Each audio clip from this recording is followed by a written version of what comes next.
right, it is time for SME discussion. Now, we are joined by Folakemi, a lawyer. Now, she's an award-winning, multi-faceted interior designer, entrepreneur, and strategist who has built a flourishing design business grounded in elegance, intention, and cultural relevance. Now, she is the founder and creative director of Teal Harmony Group, a growing design empire. Now, we're going to be talking about her business, we're just talking about herself and everything that has been going on in her life. We're super excited. How are you doing? Good morning. Good morning. I'm doing great. I feel good. Yes, I have. I was just reading through your profile. I looked at your website and I was blown away. Oh, thank you. You've done quite a lot for yourself. Thank you. Thank Awesome. you very much. Now, I'm just wondering, you studied mathematics Yes, I in the did. University of Lagos, and then for some reason you decided to shift into interior design, furniture. Why that shift? Why did you take that decision?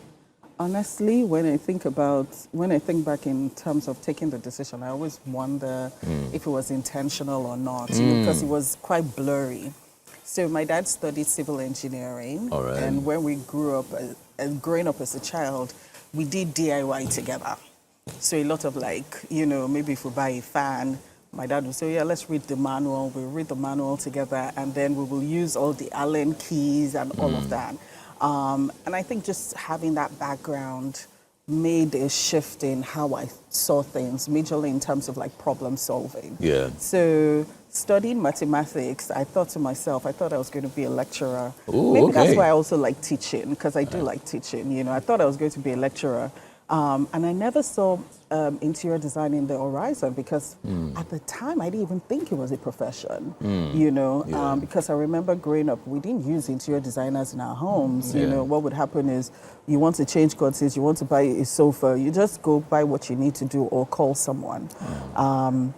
But I think I just cultivated it from there. And I remember growing up having to go select curtains for our home. And I went with my dad to the market. He was in Tinubu, Lagos Island. Yeah. And we picked the curtains, and I remember picking 2 different colors in different shades, and then we did it. And it was really nice.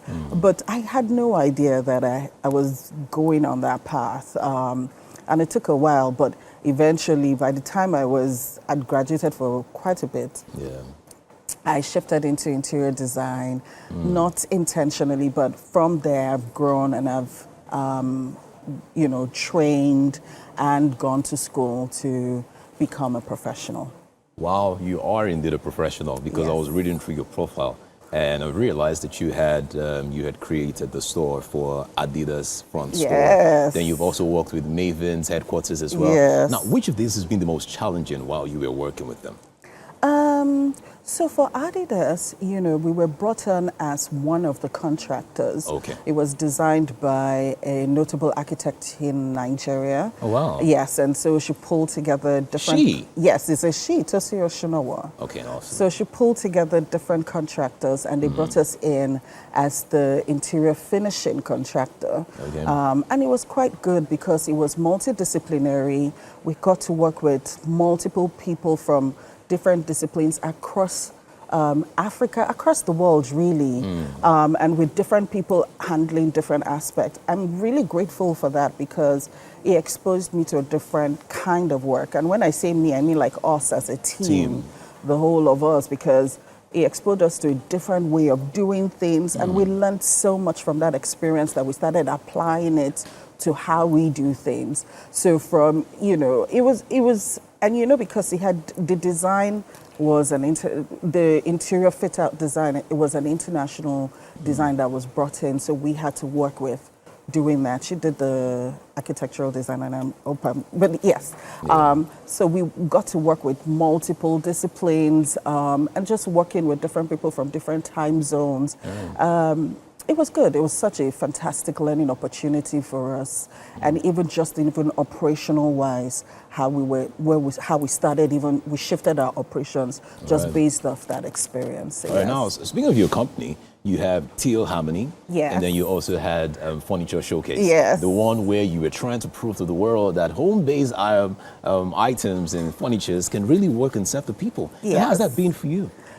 It's been interesting. It's also been a bit challenging, you know. So we started Till Harmony as an interior design studio. Okay. And, you know, one of the things when we started, obviously, we started from my home. Yeah. And, that's a great place to start. yes, isn't it? And that's where a lot of... Use me as a test. All right. And that's where a lot of people start from, really. Yeah, true. We ran Till Harmony from my home for 5 years before we eventually opened up and decided that it was time for us to go get an office.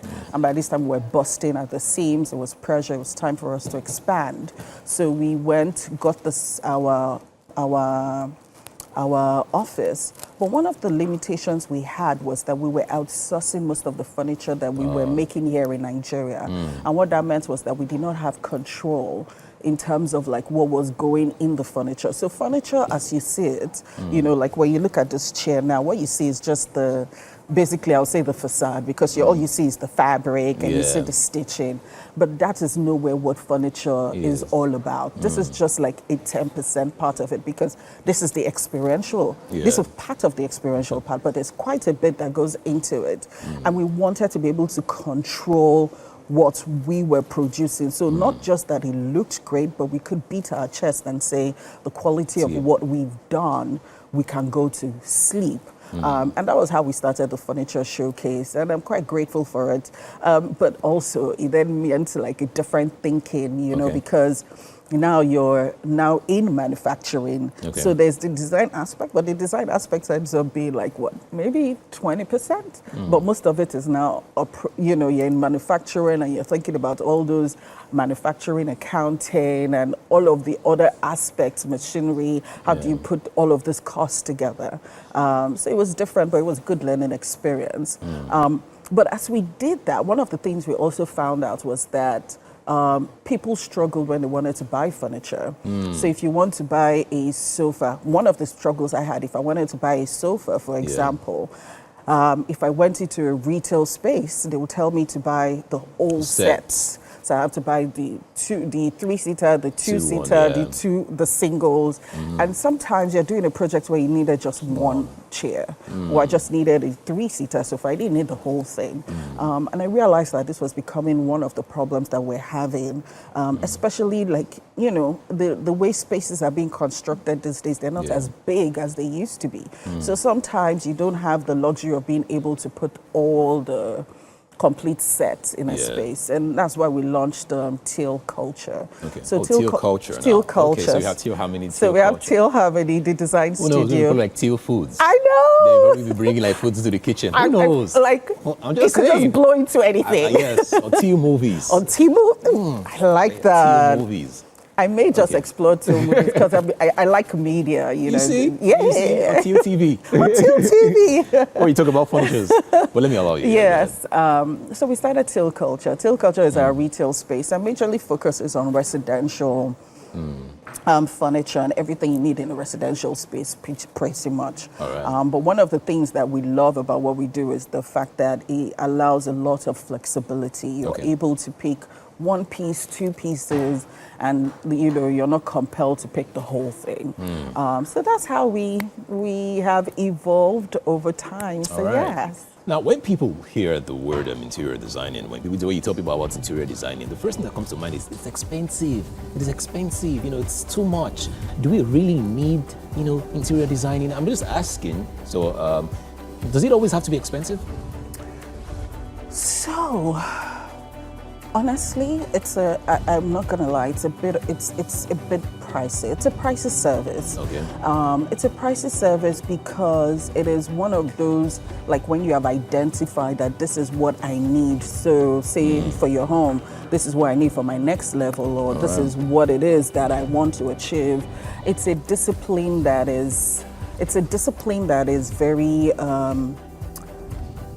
you know, it's multifaceted, and there are multiple skills that go into it, and there's a lot of time factor and technical details as well. So it is an expensive service. All right.